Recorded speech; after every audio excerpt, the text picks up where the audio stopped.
This is David at David's Garden Seeds. This morning we're talking about this product. It's a new product from Medina.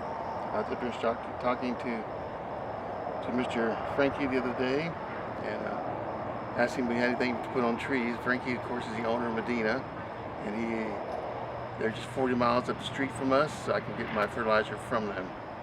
And he's got this new product here. It's called Growing Green 961. If you don't know what that means, look it up and see. It's 9% nitrogen, and then phosphate, and then potash. Those are the three ingredients you need for growing plants very well. And he said it works on trees, works on plants, everything you got it works on. So we're going to start off on these trees here. I'll take a picture of all these trees around here.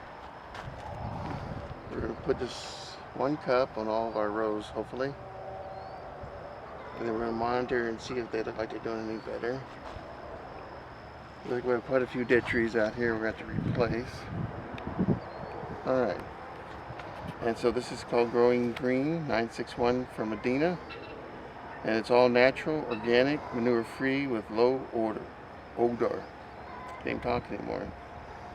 Hey, if you look at it, it looks like what? Rabbit pellets. So don't mix this up with your rabbit food. I'll have that lot. You just put in your tree. Of course, you'd want to work this into the ground a little bit, but since we got these black things around, it's going to be a little hard to work it into the ground. All right. This is Dave from Dave's Garden Seeds. Thank you for joining us. Bye.